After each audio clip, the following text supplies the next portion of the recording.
Hello and welcome. Today's Monday, 21 April 2025. It's Easter Monday, so happy Easter to all who celebrate. In today's report, we'll explore the ultimate systemic causes behind the West's insatiable appetite for war. Militarism and forever wars have become normalized as part of our everyday reality. In an article published in the American Journal of Public Health, a group of American researchers made the claim that since the end of World War II, there have been 248 armed conflicts in 153 locations around the world. The United States launched 201 overseas military operations between the end of World War II and 2001, and since then others, including Afghanistan and Iraq. In other words, the US started more than 80% of all wars between 1946 and today. For a democratic society, one would have to conclude that the American people are irredeemably bellicose and consistently demand more wars, but as we know, that's exactly contrary to the truth. With the exception of George W. Bush's second term, Americans invariably voted for anti-war candidates, and yet they always ended up getting more wars. Given that all these wars impoverish Americans and kill millions of people around the world, it should be important for us to understand where exactly this insatiable appetite for war originates and how it becomes policy. Each new war is heavily marketed and duly justified to the voting public. We had to find the communists and terrorists or some dangerous new Hitler like Slobodan Milosevic, Saddam Hussein, Muammar Gaddafi, Bashar al-Assad, or Vladimir Putin. Tomorrow it'll be someone else's turn, always for some good reason or another. But the wars never end, and the propaganda only conceals the true incentives for war that must be systemic. Somehow, it's become hardwired in the Western systems of governance.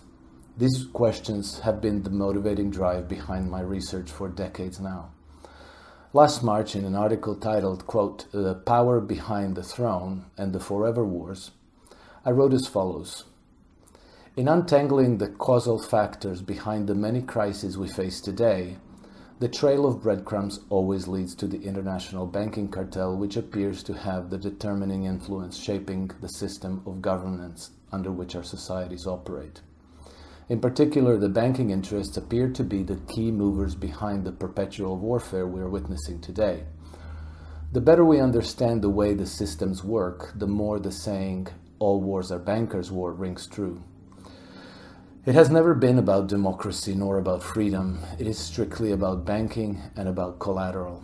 Truly, the only group in society to whom control of collateral makes any difference are the bankers, making them the main group with the incentive to foment forever wars for control of resources. I recently came across an important and concrete corroboration of all this. In an article titled "How Stolen Alberta Oil Keeps Creating $9 trillion in Fraudulent Collateral," political economist Regan Boychuk revealed important insights into the way incentives for war become policy. He made the case that the United States invasion of Iraq in 2003 was about keeping Iraqi oil off the world market in order to maximize the value of 175 billion barrels of newly proven Alberta oil resource. At the time of the Iraq invasion, I worked as an oil market analyst and followed the events very closely, which is why I found Boychuk's case very surprising. As he meticulously traces the events in the US and Canadian oil politics and connects them to the Iraq invasion, Boychuk arrives at conclusions that are staggering, yet compelling and entirely credible. Before we dive in, I wanted to acknowledge the reader who brought this article to my attention, only I meanwhile forgot who it was. Thank you, this was a very valuable contribution to my research.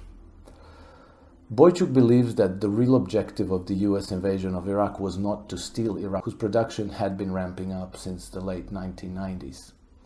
The same day Marines pulled down Saddam Hussein's statue, completing the occupation, the United States officially recognized 175 billion barrels of bitumen reserves as proven and thus legal collateral for private money creation.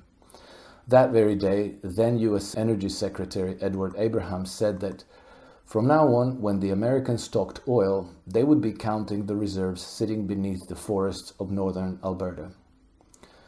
If that was indeed the plan, it was successful.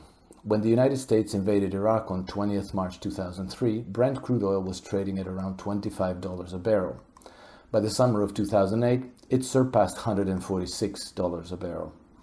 The average price of oil during this period was just over $59 a barrel, more than double what it was in 2003. It appears that the operation was planned very extensively, and nearly every aspect of it was criminal and fraudulent, from the rationale for the Iraqi invasion to the way Alberta's proven oil reserves were tallied up to an amazing 175 billion barrels, which would make it the world's largest oil field worth $9 trillion in legal collateral. For comparison, the total of Saudi Arabia's magical, undepletable oil reserves supposedly amounts to some 260 billion barrels. We must ask then, why was this done, who took control of the collateral, and what was it used for? As Boychuk explains, the control over the massive new collateral was taken by Rockefeller banking interests in the United States. The bulk of the new credit was used to inflate the giant housing bubble. The whole operation was in fact a massive criminal conspiracy. Less than a year after the US takeover of Iraq, the FBI warned publicly about an epidemic of financial crimes that could become the next savings and loans crisis. As we would soon find out, it did exactly that, only on a much, much bigger scale. The Alberta oil collateral was what made those financial crimes possible. The 5 trillion mountain of mortgage debt inflated the epic 2000s housing bubble, whose inevitable bursting precipitated the global financial crisis of 2008. As it usually goes with criminal conspiracies, profits accrued to the conspirators, while the inevitable crash devastated the ordinary people. Few lenders went bankrupt, no banker faced criminal prosecution, but 8 million American families ended up losing their homes. In the aftermath of the crisis, the bankers were rewarded for doing God's work, with at least 16 trillion in bailouts as detailed in the 2011 Government Accountability Office audit. Other independent analyses arrived at higher figures, possibly as much as 29 trillion. As a long-time market analyst, I'm always inclined to double whatever bad numbers government agencies concede. In that sense, the 29 trillion figure probably strikes closer to the truth. How much money is 29 trillion? It is more than $85,000 per man, woman, and child living in the United States. A very handsome loot if you know how to plan and execute it. But before we delve into the most relevant ramifications of this history, I wanted to take a brief detour to address another fascinating aspect of this affair. As I mentioned, as these events were unfolding in the early 2000s, I worked as an oil market analyst. Oil market is the world's largest and most closely studied commodity market. As such, it has spawned a multi-billion-dollar industry of real-time data collection and news gathering, along with an entire army of analysts and institutions poring over all that information every hour of every day and producing thousands of market intelligence reports every year.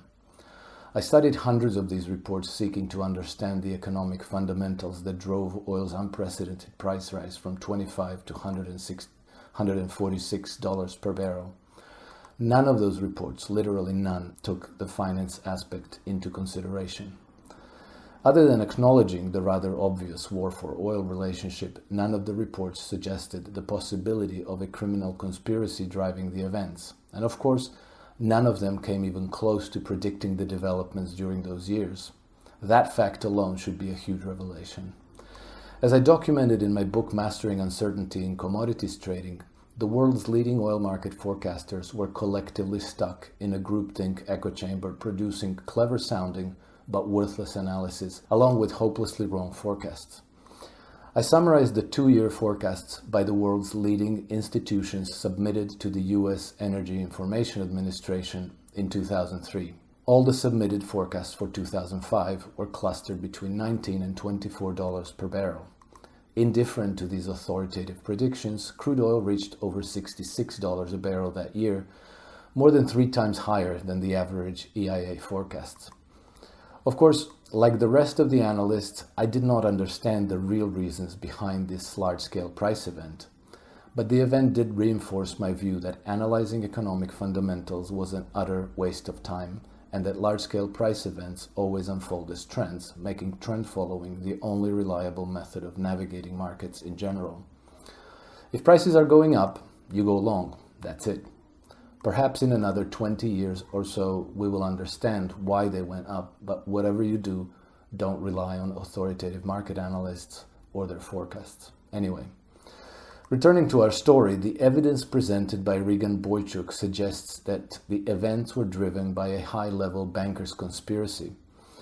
Boychuk's compelling case that banking interests determined the most momentous events in our recent history is profoundly disturbing. As we go about our daily lives, our perceptions of global events are shaped by the available information and by the narratives propagated through the media. These narratives never explore the possibility that important events stem from high-level conspiracies. To the contrary, as soon as people begin to suspect foul play, the narrative police scornfully dismisses and ridicules the loopy conspiracy theorists. Instead, we're encouraged to believe that things just happen randomly because honest errors, misguided regulations, political opportunism, incompetence, and perhaps excessive greed. We are promised lessons learned, and all else gets flushed down the memory hole. But we have to ask the question, if all those ingredients consistently benefit one group in society while harming all others, could it be that the group that benefited also orchestrated the events? Perhaps they had a hand in formulating regulatory measures and legal loopholes exactly for the desired effect. Perhaps they also empowered the right incompetent politicians and instructed them to do their bidding. And perhaps they also created the system of incentives that drives the prey into their nets. Long ago, a famous member of this group proclaimed, quote, "Permit me to issue and control the money of a nation, and I care not who makes its laws." In other words, if the bankers hold real power, it matters little who the presidents, prime ministers, or kings are. Napoleon Bonaparte understood this all too well when he said that, quote, "When a government is dependent upon bankers for money, they, and not the leaders of the government, control the situation." This all cuts to the obscure means and relationships that determine the way our societies are governed.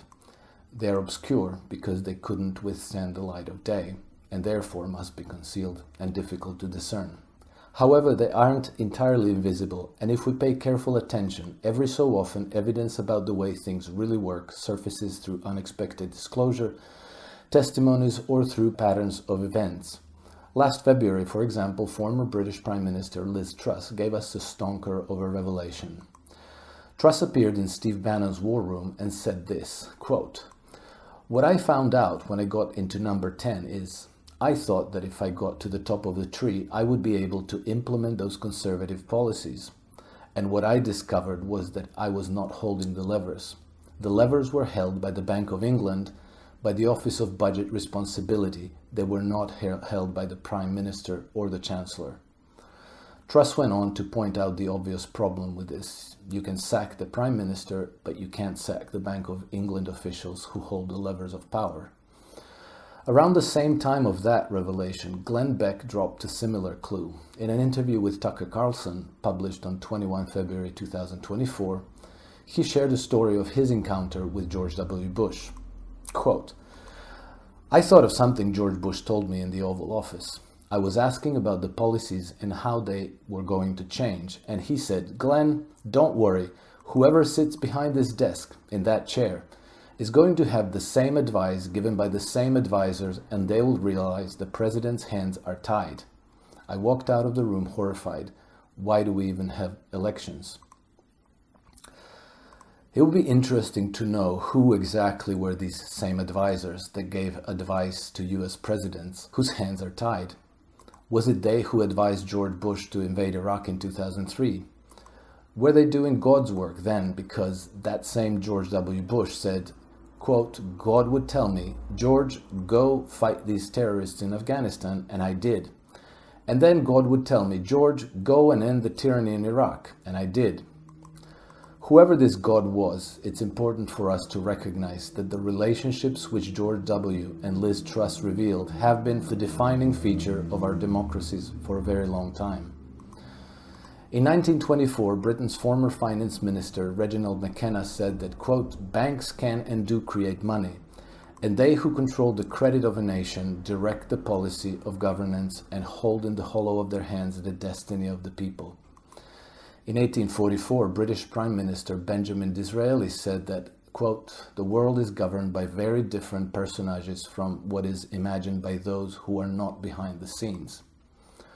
Sir William Pitt, Prime Minister in 1770, wrote that a long train of these practices has at length unwillingly convinced me that there is something behind the throne greater than the king himself. As we know now, that something is the money-lending oligarchy, or the financiers. Indeed, the role of financiers largely defined the pathogenic march of Western civilization. This may sound harsh, but the same basic methods that they used to drive 8 million American families into foreclosure while causing the deaths of over 1 million innocent Iraqis have been employed and refined for centuries now. The quest for Alberta oil was motivated by the same pathological greed as the quest for gold, copper, tin, rubber, coffee, spices, cobalt, or lithium in other parts of the world at different times. We can now better understand how and why, since the 15th century, Western colonial powers destroyed 6 major indigenous civilizations around the world: Mayas, Incas, and Aztecas, India, China, and Japan, along with thousands of lesser cultures and tribes and kingdoms. In the process, the colonial powers depopulated the native peoples and replaced them with uprooted slaves. The driving motivation has always been an economic one, an unrestrained quest for collateral needed to fuel the financier's wealth extraction process. As James Galbraith reminded us, there is no such thing in economic life as a non-financial event. Finance is the only way to understand the economy. Historian Ramsay MacMullen said that if we are to interpret history correctly, we need to understand the motivations of groups and individuals who shaped it. I believe that Regan Boychuk's expose on Alberta Collateral contributed an important insight, not only into the bankers' motivations, but also about the means by which they execute their plans. The events around Alberta oil, Iraq invasion, the housing bubble, and the subsequent bank bailouts were certainly not random. It is clear that they were orchestrated by powerful interests in our society for their own benefit and without regard for the harm they chose to so many millions of their victims. The fact that nobody was criminally prosecuted for any of this suggests that the perpetrators and their enablers who walked away with a colossal loot were never subject to law enforcement in the same way that the rest of us are. The impunity they enjoy under our magnificent democracies virtually guarantees that they will keep on doing it. In fact, they're doing it right now. Today we're witnessing a scramble for Ukraine's resources, and the drive to destroy Russia is motivated by the desire to take control of Russian resources. The financiers and their minions will never relent unless and until they face accountability. But we need to do more than just demand accountability for the crimes committed. If we want to build a world of peace and prosperity, we'll have to rewrite our society's operating systems. We, the people, must demand sovereignty and empower ourselves to plan a future reflecting a genuine love of humanity. How do we do that? We simply claim that sovereignty and use it. This place, this planet, is our birthright. We do not need anyone's permission to claim it. That concludes today's report, but I'll continue exploring this important subject and reporting any relevant findings.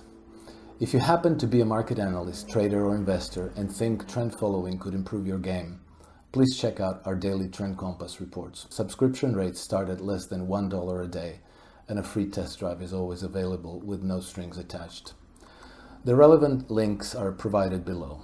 Thank you for joining me today. Until the next report, keep well and stay free. Whether that is clear or not in the thick fog of war, we are winning the battle for humanity. So rejoice and stand together.